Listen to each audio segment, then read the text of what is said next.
So what does the European Union actually do?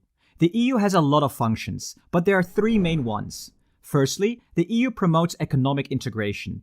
The EU operates a single market, which allows goods, services, capital, and people to move freely across national borders. For example, a company based in Germany can sell its products to customers in France without facing any barriers to trade.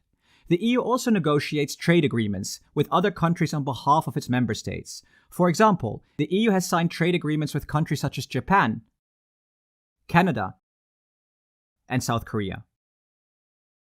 Secondly, the EU develops and implements common policies in various areas, such as agriculture, environment, energy, and transport. For example, the EU has a common agricultural policy, which provides financial support to farmers and helps to ensure a stable supply of food across the EU. Or the EU's common energy policy, which aims to reduce greenhouse gas emissions and ensure a secure supply of energy. Thirdly, the EU is committed to protecting fundamental human rights, such as the right of freedom of expression, privacy, and non-discrimination. For example, the EU's General Data Protection Regulation, where companies must obtain users' consent before collecting and using their personal data.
The partnership between Ghana and the European Union, the country's largest development partner, continues to grow stronger and stronger. The EU-Ghana partnership focuses on issues of mutual interest, such as good governance, stability, economic partnership, economic stability, multilateralism, among others. For approximately 7 decades, the EU-Ghana partnership has been growing stronger and stronger, fostering development cooperation for accelerated growth and development. I am indeed privileged today to be joined by His Excellency Irchad Ramiandrasoa Razaaly, the Ambassador of the European Union delegation to the Republic of Ghana, as we delve deeper into the EU-Ghana strategic partnership. You are watching the Youth Time Show on Grace Live TV with me, your host, Vanessa Zeke Ade. You can call me the diplomatic voice of the youth. Don't go anywhere, the show commences very shortly. Thank you.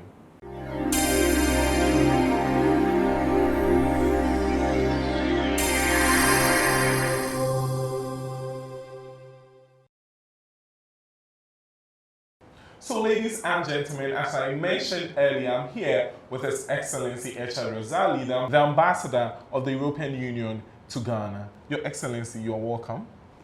Thank you very much for inviting me. The pleasure is all mine. And you are also the Nkosohene of Bonri, yes, the development king. Yes. Wow. Yes. Congratulations. I'm very proud of that. Right. So before we delve deeper into the conversation, can you kindly tell us a little bit about yourself? We've read so much, we've seen so much. We've seen all the boxing kicks, we've seen all the partnerships and all that. If you can do it simply, who is His Excellency Ambassador Irchad Ramiandrasoa Razaaly? Oh wow, well done, well done. This is a good one. No, my story is boring. I'm typical career diplomat. I joined the French civil service 21 years ago. Whoa. And 12 years ago, I joined the European service. So I'm working for the European Union now. And this led me, after a series of posting, to represent the European Union and its 450 million citizens to the Republic of Ghana. That is a great office. Now, coming to Ghana and the European Union, we've had fruitful bilateral relations for over 60 years, 65 and still counting. Can you shed light on this journey? How the relationship has been? Of course. Since the very beginning of the modern Ghana, after independence, the European Union, or at least the members of the Union, have entretened official relation with the country and have been partnering to accelerate the development of the country. And one of the major and earliest achievement of the European Union and Ghana in terms of cooperation is the dam pont. The Kpong Dam, sorry. The Kpong Dam. Because I've been there. Yes, so this is one of the first infrastructure that we have supported financially. And now and again, even now, we are supporting the refurbishment because this is a major and a critical infrastructure for the whole of the country. Right. For example. Okay. So this was in the beginning, and then, the relation grew deeper and deeper, and we have been supporting a large array of economic activities, job creation, banana production, transformation, so on and so forth. And now, as the relation is expanding towards, I would say, a larger topic, such as you mentioned, governance, security, global issue. This is a very, very solid partnership. And for us, Ghana is a key partner in the region and in the continent. Okay. And I'm very proud to represent the European Union in such an important country for us. That is great. That is great. Thank you. But during the 2023 session of the EU-Ghana Partnership Dialogue, the two countries, Ghana and the European Union, I said the two countries, Ghana and the European Union, committed to deepening our bilateral relations. Can you shed light on some of the new policies which is going to solidify our bilateral relations? Of course. So the relation now is embracing, I would say, the full spectrum of what we can imagine in terms of cooperation. Cooperation is not only about, I would say, development cooperation, but this is political cooperation. Great. We have shared interest. We have shared area of interest as well with Ghana when it comes to advancement or consolidation of democracy in West Africa and the rest of the continent. This is a shared endeavor, so we are discussing and we are trying to support each other on that. For example, we are working as well still in the region to limit the potential spillover due to the regional dynamic when it comes to insecurity. This is typically a new venture of our cooperation, and something on which I'm very, very proud and on which the Ghanaian side has been tremendous in terms of commitment is a new area, which is the vaccine production. Great. 1.5 years ago, this was not even a topic. This was not even a topic of discussion between us. And then, based on the strong political commitment of the president and the strong response from the European Union, 18 months down the line, we are able to launch a new, a new vaccine facility which will produce vaccines for COVID, but a large array of diseases which are more common, like tuberculosis, so on and so forth. And this is something which is technically totally new. So it's a new area of cooperation, very successful. And this is the living proof that when there is a shared willingness and goodwill to push for a deeper cooperation, we are able to do that. But besides, of course, there are other areas of common interest, such as job creation, such as upliftment of the youth and women, such as reinforcing sustainability in terms of economic growth, so on and so forth. So, you know, we are embracing a very wide array of talks, cooperation, and activity. Wow.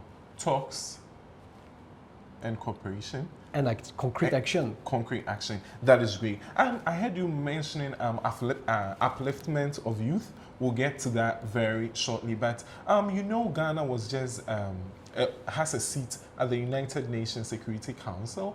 One thing that the youth would like to know is how is the EU joining forces with Ghana to assert the European Union's shared values and positive agenda at the global level, particularly in the area of regional security, since security has become an issue globally?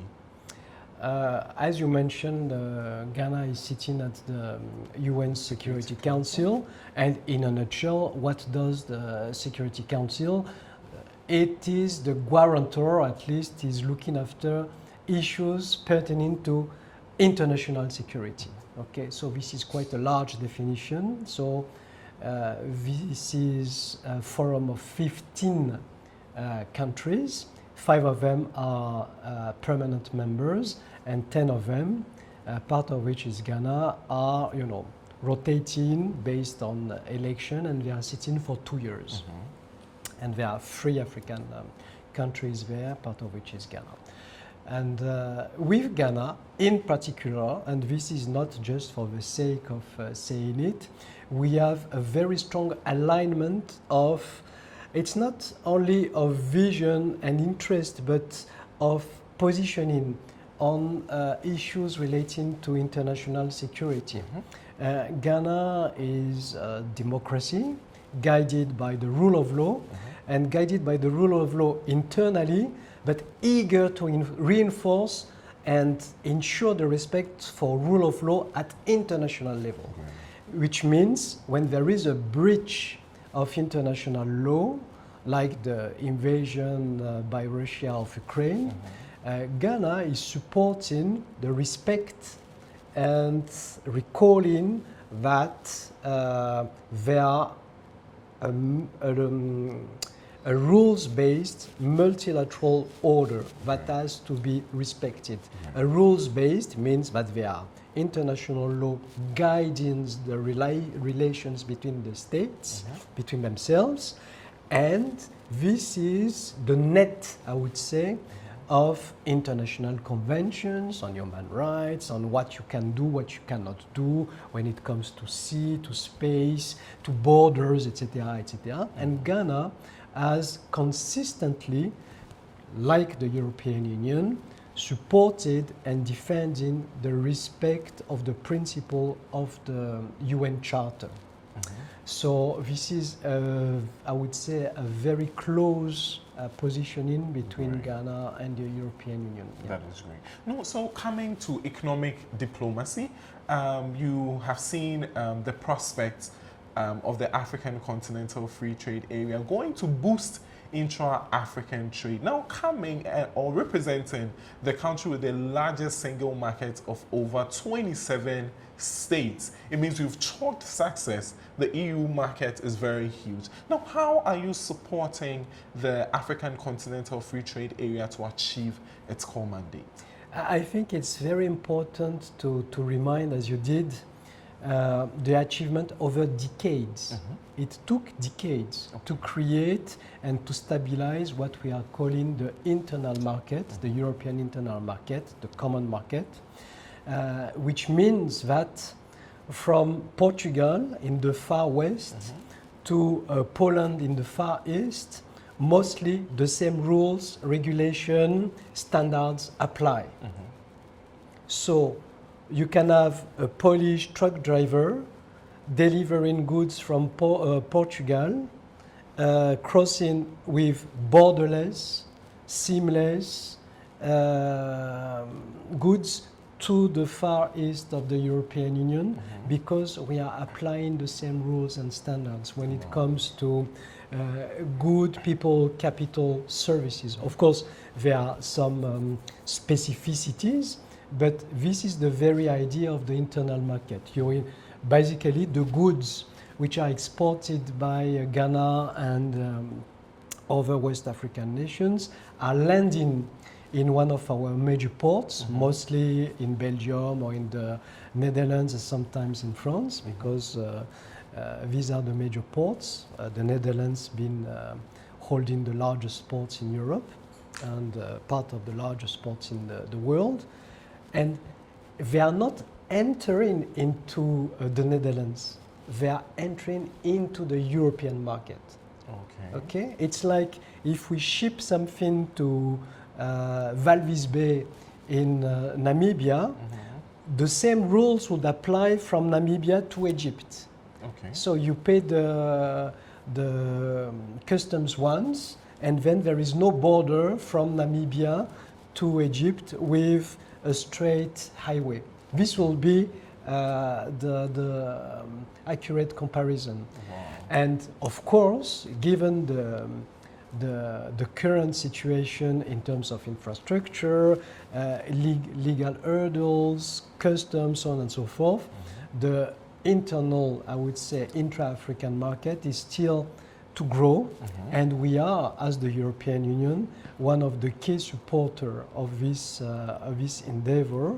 We have allocated 74 million euros to support the African Union because it's an African Union endeavor and the Secretariat here in Accra. And we are sharing best practices, comparing notes, so on and so forth. Of course, the AFTA will do it its way, but we are happy to share on specific topics. How did you deal with this specific issue of rule of origin? How did you deal with this specific issue of sensitive product? Because of course you cannot put on the same footing an economy such as Burundi and South Africa. There are discrepancies, so I'm pretty sure this needs to be adjusted with transition, so on and so forth. But we are fully supporting not only the mechanics of it, but the philosophy of it, because this will create a more prosperous Africa, where based on more trade, more value addition, because this is what we are supporting as well in Ghana. It's the localization of the value chain in order to localize the wealth production. Okay, thank you so much. So, ladies and gentlemen, I've been here with His Excellency Irchad Ramiandrasoa Razaaly, the Ambassador of the European Union to Ghana, delving deeper into the EU-Ghana strategic partnership. We'll take a quick break. The show continues shortly. Don't go anywhere.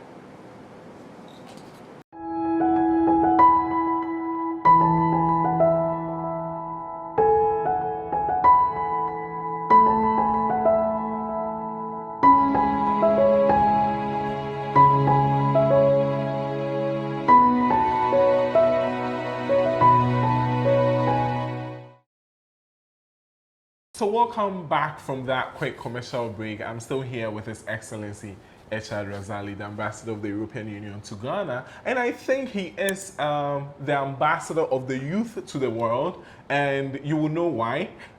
Because he's also a rapper. Yeah. If you haven't heard the song From Osu, let's give them a chorus. From Osu Keshi Kolebu. From Osu Keshi Kolebu. From Osu. Okay. Keep it real, keep it real, keep it real always. That's okay.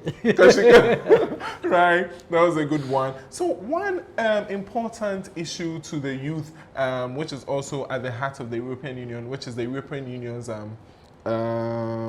youth, one of their flagship programs towards the youth. And with Ghana's population of over 58%, being under the age of 28 years, how is this youth policy going to help youth development? Youth is a key, I would say, core priority of our action here in Ghana due to the demographic profile of the country and the challenges linked to mostly accessing employment because the job market is not so easy and you have many bottlenecks, be it qualification or just the fact that the jobs do not exist. So we are trying to address that through different angles. Firstly, we are quite a big player, and I would like to mention together with Germany, because we are joining forces in what we call a Team Europe approach. For example, to roll out what we call the EU-Ghana Pact for Skills. Okay. So it's a large program for technical vocational training, precisely to equip the youth with the appropriate skills in order to be sellable on the job market. This is area number one. And I visited this week and last week, because this is the Europe Week, a series of projects where we are supporting this qualification and training opportunities.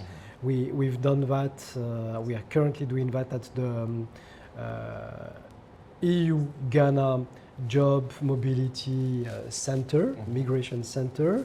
We've done that at the Don Bosco High School. Technical school? Yes, technical school, for example. And there are many other places, but I wanted just to give an illustration of what we are doing. So this is area number one. Area number two is after the qualification or for another type of public is to support young entrepreneurship.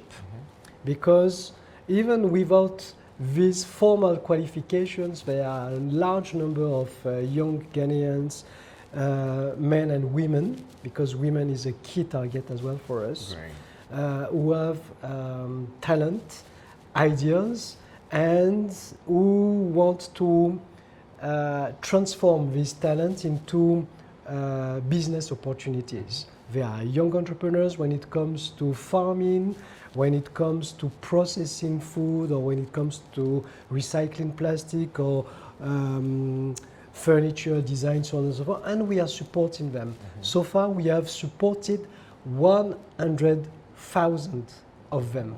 100,000 of them, and this is growing because we are expanding our footprint in the skills acquisition and job creation. So these are the key areas in which we are supporting the youth and women. Okay, but in sports and cultural diplomacy, are there any supports for the youth as well? Yes, of course. I touched on cultural diplomacy because I saw you rapping the other time with some young Ghanaians. You support most of the youth in arts and all. So what?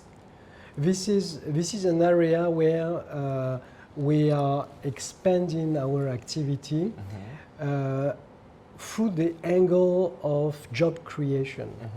And we would like to support more what we call creative industries. Great. Creative industries, which is, as you know, the professional side of culture, how culture can generate wealth and growth and jobs. And it's a key area because, for example, in Europe, in European countries, culture as a sector is a key business area. In France only, because this is one of the figures I picked up, culture, be it the museum, the music, the shows, etc., it's a €1 billion Very big. business.